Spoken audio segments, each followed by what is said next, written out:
बिस्मिल्लाहिर्रहमानिर्रहीम। अस्सलाम वालेकुम स्टूडेंट्स। आज हम 9th क्लास की फ़िज़िक्स स्टार्ट करने जा रहे हैं, जिसका चैप्टर नंबर 1 है फिज़िकल क्वांटिटीज़ एंड मेजरमेंट्स। और इसका पहला टॉपिक जो है वो इंट्रोडक्शन टू फिज़िक्स है। फिज़िक्स का तारुफ देने से पहले हम थोड़ा सा इसके लिए बेसिक इसका नॉलेज हमें होना चाहिए कि ये साइंस असल में है क्या चीज़ और ये कहाँ से ये सब्जेक्ट ड्राइव किया गया है। तो इसका बेसिक सब्जेक्ट जो है वो है साइंस, जो हमारा मेजर सब्जेक्ट है, जिसमें से सारे के सारे सब्जेक्ट अखज़ किए गए हैं, ड्राइव किए गए हैं, या आप कह लें साइंस की आगे कैटेगरीज बनाई गई हैं। फिजिक्स है, केमिस्ट्री है, एस्ट्रोनॉमी, जियोलॉजी, आगे जाके हम देखेंगे मुख्तलिफ तरह के सब्जेक्ट्स हैं, उनको हम स्टडी करते हैं। तो फिजिक्स का तारुफ से पहले हम थोड़ा सा इंट्रोडक्शन देख लेते हैं साइंस का। What is science? साइंस क्या चीज़ है? तो वर्ड है हमारे पास साइंस, ठीक है जी। साइंस वर्ड जो है ना, ये एक लैटिन का वर्ड है, लातीनी ज़बान का वर्ड है साइंशिया। साइंशिया, ठीक है, वर्ड साइंशिया। साइंस एक लातीनी ज़बान का वर्ड साइंशिया से ड्राइव किया गया, इसमें से अखज़ किया गया, जिसका मतलब क्या है? इसका मतलब है नॉलेज, ठीक है, नॉलेज, नॉलेज अबाउट एनीथिंग, किसी भी चीज़ के बारे में नॉलेज जो है उसे हम साइंस कहते हैं, ठीक है। तो ये तो इसका कह लें आप वर्ड का जो लफ्जी मतलब है वो ये है कि साइंस का मतलब जो होता है वो नॉलेज होता है। साइंस का अब एक मुकम्मल मफहूम समझने के लिए हम छोटी सी एक स्टोरी में आपके साथ शेयर कर देता हूँ। स्टोरी ही हमें देखनी पड़ेगी।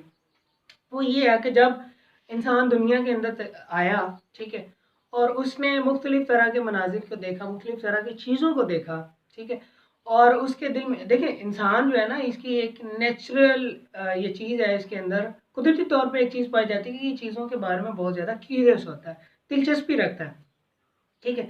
तो इसकी इसी क्यूरियसिटी की वजह से जब इंसान दुनिया के अंदर आया तो मुख्तलिफ तरह की चीज़ों को जब इसने देखा, तो इसने उन चीज़ों को ऑब्जर्व करके उनको उनका फ़ायदा नुकसान इन सारी चीज़ों के बारे में देखना शुरू कर दिया कि ये चीज़ें क्या हैं, ये क्या इनके मकासद है, और ये किस चीज़ के लिए, किस वजह से ये बनाई गई हैं, और ये किस मकसद के लिए ये वजूद है इनका, ठीक है।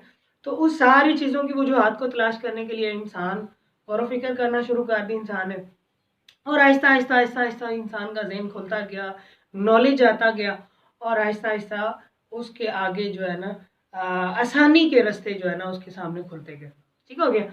तो ये तो था साइंस का बेसिक, जहाँ से साइंस इंसान दुनिया में आया और इंसान ने जब से सोचना शुरू कर दिया और मुख्तलिफ ऑब्जर्वेशंस मुजाहिदात करके कुछ तजर्बात कर, जब जैसे मिसाल के तौर पे आग है, तो जब आग जो है ना वो एक तरह का, अब इंसान जब दुनिया में आया तो उसने देखा कि आग ये है क्या चीज़, ये किस तरह का मैटर है, ये क्या चीज़, कोई पार्टिकल है, तो क्या चीज़ क्या है, ये किस तरह से ये चीज़ों को जला देती है, किस तरह से ये चीज़ें जब इससे जल जाती हैं तो वो राख बन जाती हैं, तो ये क्या चीज़ है, ये कोई ख़तरनाक चीज़ है या कोई फ़ायदेमंद चीज़ है, और ये किस तरह माज़ वजूद में आती है और ये किस तरह ख़त्म हो जाती है, इसके फ़वाइद क्या हैं, इसके नुकसानात क्या हैं, ठीक है। तो एक तो ये, इसी तरह से हर चीज़, कोई भी चीज़, आप पानी ले लें, आप सूरज, चाँद, सितारे, आप कोई भी पौधा ले लें, कोई भी जानवर ले लें, किसी भी तरह की स्पीशी और कोई भी मटेरियल ऑब्जेक्ट ले लें, उसका कोई ना कोई मकसद होता है जो इंसान ने देखा, उसके बारे में उसकी वजूहात को तलाश करने की कोशिश की,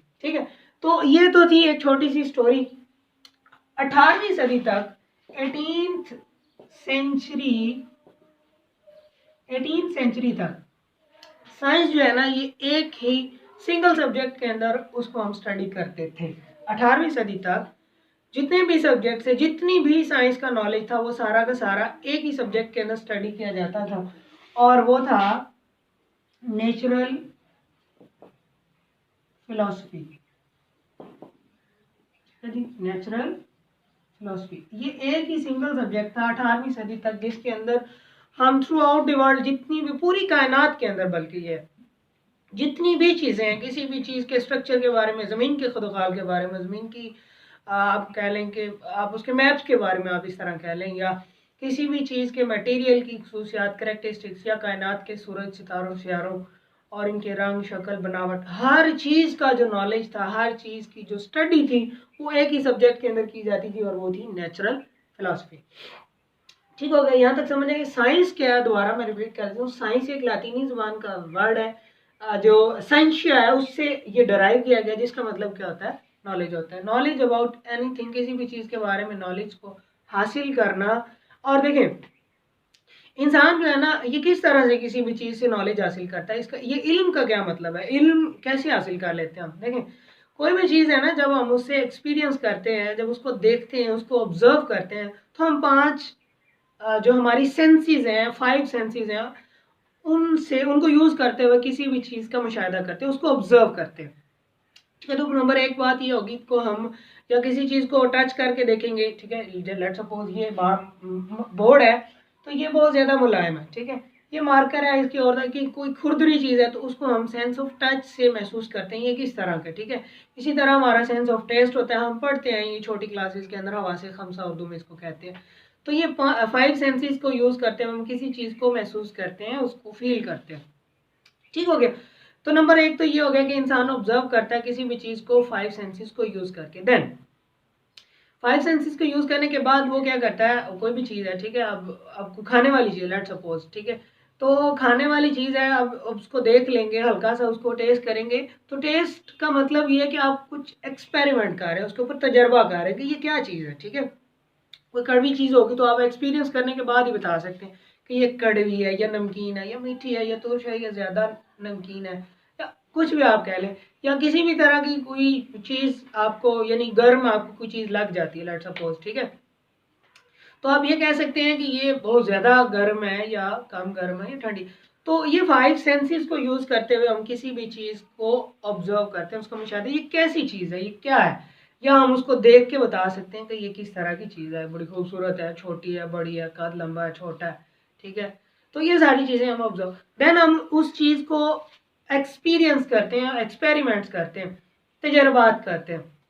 अब मिसाल के तौर पे अब लॉ ऑफ ग्रेविटेशन है, तो किस तरह न्यूटन को पता चल गया कि ज़मीन की एक कशिश है जो कि हर चीज़ को अपनी तरफ खींचती है। तो उसने भी एक तरह का एक्सपीरियंस किया, वो एक सेब के दरख्त के नीचे बैठा हुआ था, वो एक एप्पल का जो वो होता है, एप्पल गिरता है उसके सर के ऊपर, यानी नीचे गिरता है, वो देखता है कि ये एप्पल गिरा है, तो वो कौन सी चीज़ है जिसकी वजह से एप्पल ज़मीन पे गिरा, ये ऊपर क्यों नहीं चला गया, दाएं बाएं क्यों नहीं चला गया।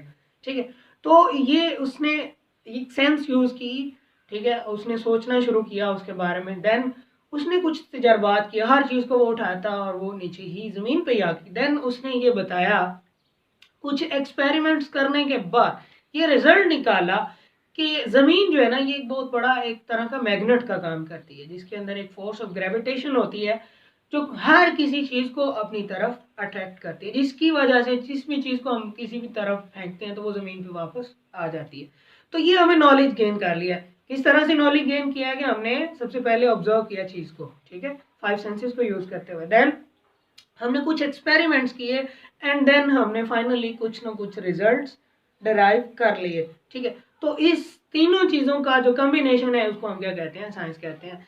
Knowledge gain through observations and experimentations is called science. अगर हम साइंस की डेफिनेशन प्रॉपर जो आपकी बुक में बताई हुई है वो ये होगी कि साइंस जो है वो इल्म जो किसी भी मुशाहिदे और तजर्बात से हम हासिल करते हैं उसको हम क्या कहते हैं, साइंस कहते हैं। ठीक है, ये बुक में लिखी हुई है, आप देख सकते हैं वहाँ पे। ठीक है, तो 18वीं सदी तक नेचुरल फिलोसफी का एक ही सब्जेक्ट था जिसके अंदर हम सारी की सारी चीज़ों को स्टडी करते थे। देन जब नॉलेज बहुत ज़्यादा बढ़ना शुरू हो गया, इस चीज़ की ज़रूरत महसूस की जाने लगी कि सारी की सारी चीज़ों को एक ही सिंगल सब्जेक्ट के अंदर स्टडी नहीं किया जा सकता। तो फिर क्या किया जाए, उसको स्टडी करने के लिए, मुख्तलिफ तरह की चीज़ों को स्टडी करने के लिए हमने इस नेचुरल फिलोसफी को कैटेगराइज कर दी, इसको मुख्तलिफ यानी ब्रांचेज इसकी बना दी।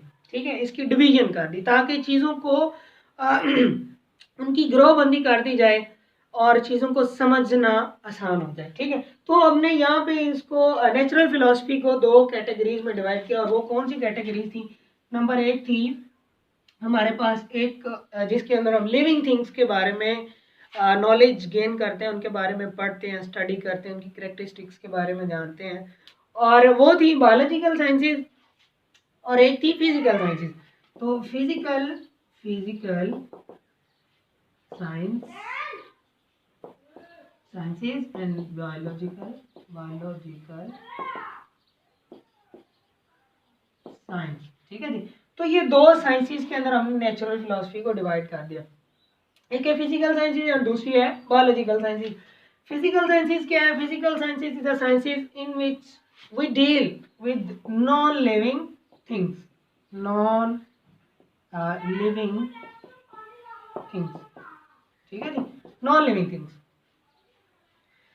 फिजिकल साइंसेज ऐसी साइंसेज है जिसके अंदर हम नॉन लिविंग थिंग्स के बारे, जितनी भी नॉन लिविंग थिंग्स हैं उनके बारे में हम स्टडी करते हैं। आगे फर्दर हम इस फिजिकल साइंसेज को के अंदर तमाम की तमाम बेजान चीज़ों को, नॉन लिविंग थिंग्स को हम स्टडी नहीं कर सकते, मजीद हम इसको फर्दर आगे सब डिवाइड कर देंगे।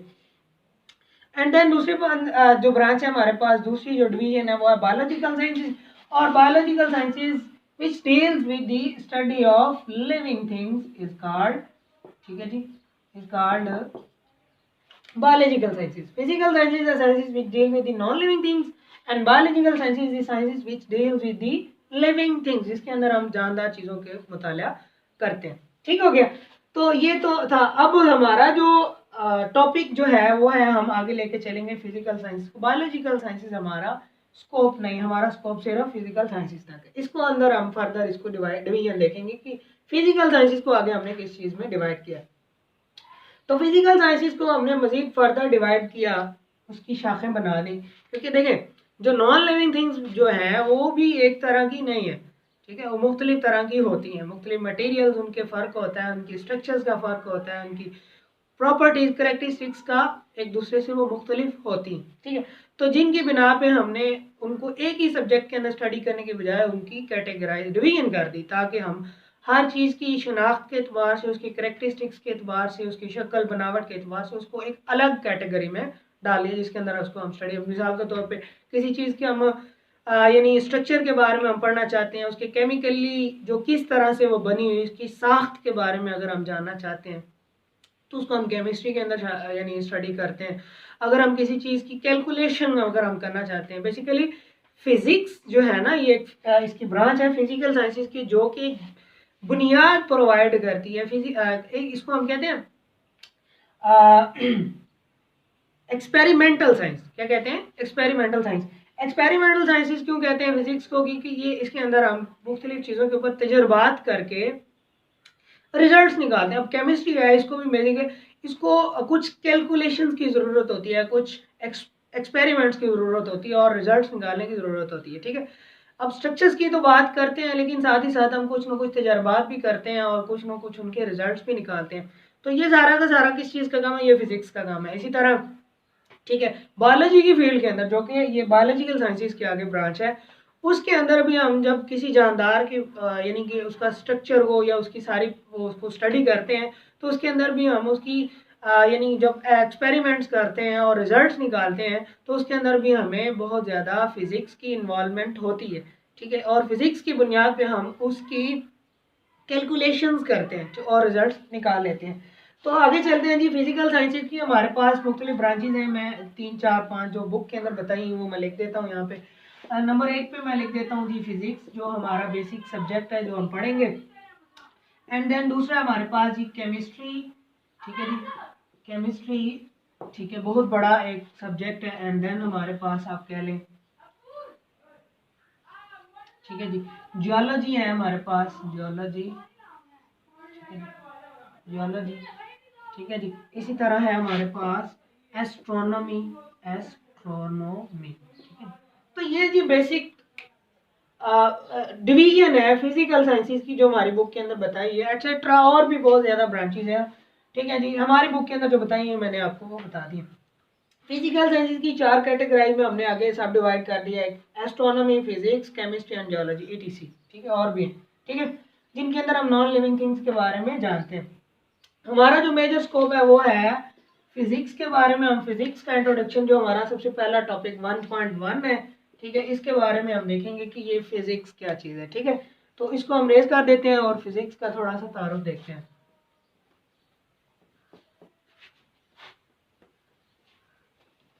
हाँ जी, तो इंट्रोडक्शन ऑफ फिजिक्स, फिजिक्स का तारुफ क्या है?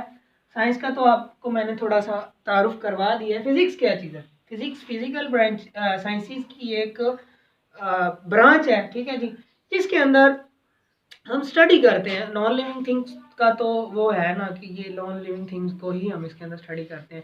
लेकिन कौन सी नॉन लिविंग थिंग्स जिसको हम फिजिक्स के अंदर स्टडी करते हैं, और वो हैं दो। वो कौन कौन सी हैं? एक है मैटर और दूसरा हमारे पास एनर्जी। तो ये दो नॉन लिविंग थिंग्स हैं जिनको हम फिजिक्स की फील्ड के अंदर, फिजिक्स के सब्जेक्ट के अंदर हम स्टडी करते हैं, matter and energy. What is matter and what is energy? Matter आप जो है ना छोटी क्लासेस के अंदर पढ़ के आए हैं, आपको पता है। मैटर क्या होता है? मादा को हम मैटर कहते हैं। हर वो चीज़ जो जगह रखती है और वजन रखती है, सॉरी जगह घेरती है और वजन रखती है, उसे हम मादा कहते हैं और मैटर कहते हैं। एनर्जी क्या होती है? एनर्जी किसी भी काम करने की सलाहियत को एनर्जी कहते हैं। अब देखिए हमारी भी एक एनर्जी है ना, हम खाना खाते हैं और हमारे अंदर एनर्जी आ जाती है और मुख्तलिफ तरह के काम करते हैं। तो ये एक एनर्जी है, ability to do work, any work, ठीक है। और किसी भी तरह की, अब देखिए अब जैसे लाइट, इलेक्ट्रिसिटी है, तो ये भी एक तरह की एनर्जी है जो मुख्तलिफ इलेक्ट्रिकल अप्लाइंसेस को चलाने के लिए, उनको वर्क करवाने के लिए इस्तेमाल होती है, ठीक है। इसी तरह हमारे पास सनलाइट, वो भी एक एनर्जी है, ठीक है। साउंड एनर्जी है, मुख्तलिफ तरह की एनर्जी है जो मुख्तलिफ पर्पज़ के लिए इस्तेमाल की जाती है। तो फिजिक्स क्या है? फिजिक्स मैटर और एनर्जी का मुताला, ठीक है जी। मैटर और एनर्जी का मुताला, अब इन दोनों का आपस में क्या कनेक्शन है? Physics is a branch of physical sciences which deals with the study of matter and energy and their interaction between them, ठीक है। इंटरेक्शन से क्या मतलब है? अगर हम इसकी प्रॉपर डेफिनेशन लिखें फिजिक्स की, तो फिजिक्स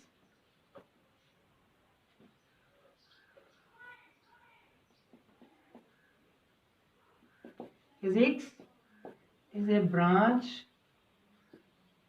of science, चलिए हम लिख लेते हैं, science which deals with the study of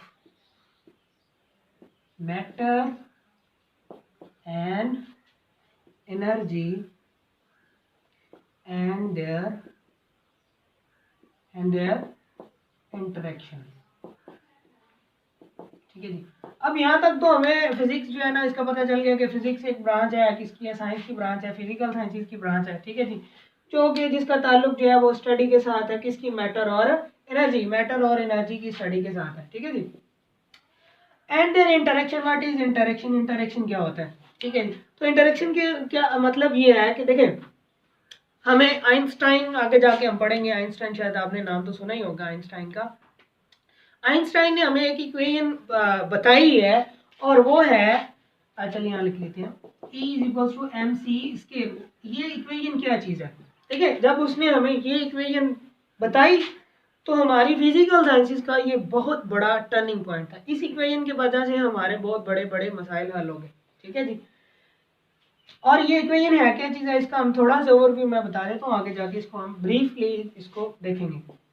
capital E means energy and M means mass and it is C square. C का मतलब क्या है? C is speed of light. इसका मतलब ये है कि कोई भी मास है, अगर वो स्पीड ऑफ लाइट गेन कर लेता है, उन दोनों को अगर हम मल्टीप्लाई करते हैं तो जितनी भी मिकदार बनेगी इन दोनों के प्रोडक्ट से, वो बराबर होगा एनर्जी की। यानी कि वो मैस जो है, अगर उसको स्पीड ऑफ लाइट गेन करवा दी जाए तो वो एनर्जी के अंदर कन्वर्ट हो जाता है। इस इक्वेशन के मुताबिक बहुत ही कम मास से बहुत ज़्यादा एनर्जी को हासिल किया जा सकता है। अब देखें, मैं मिसाल ले लेता हूँ छोटी। अब देखें, सूरज से हम बहुत ज़्यादा एनर्जी हासिल कर रहे हैं, उसमें सनलाइट भी होती है, रोशनी भी होती है, light it is which is energy, ठीक है। और हम उसमें से हीट एनर्जी भी हासिल करते हैं, थर्मल एनर्जी आप कह सकते हैं, ठीक है।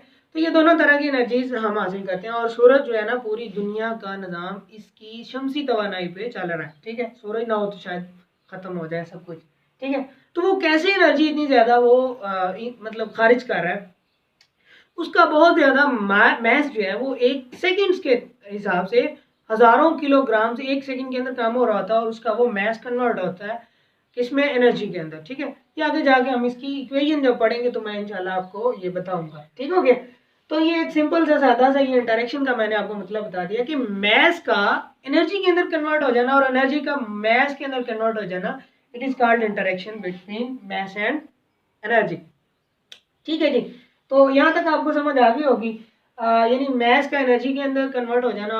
और देखें, मैस जो होता है ना, मैस वो तो मैंने आपको बता दिया कि वो एनर्जी जो है वो मैस में कन्वर्ट होती है और मैटर में, सॉरी, और मैटर जो है वो एनर्जी में कन्वर्ट होता है। और मैटर जो होता है ना, बहुत ज़्यादा एनर्जी को, जिस तरह बहुत ज़्यादा छोटे मास को तहलील कर दें तो उसमें से बहुत ज़्यादा एनर्जी निकल आती है, इसी तरह बहुत ज़्यादा एनर्जी को अगर हम एक जगह पे कंसंट्रेट करें तो उसमें से हम वो मादा बन जाता है। वो ये मादा जो होता है ये एनर्जी की कशीद की हुई हालत होती है, यानी इसको इकट्ठा कर दिया जाए तो वो मादा बन जाती है। ठीक है, तो ये जी हमारे पास मादा और एनर्जी का इंटरेक्शन का मतलब ये है। तो फिजिक्स का हमने तारुफ ये देखा कि फिजिक्स जो है ना ये हमें बेसिक बुनियाद प्रोवाइड करती है तमाम साइंसिस को समझने के लिए, उनकी यानी कि कैलकुलेशंस करने के लिए, उनके तजर्बात करने के लिए, एक्सपेरिमेंट्स करने के लिए, कैलकुलेशंस करने के लिए हमें फिजिक्स जो है ये बुनियाद फराहम करती है।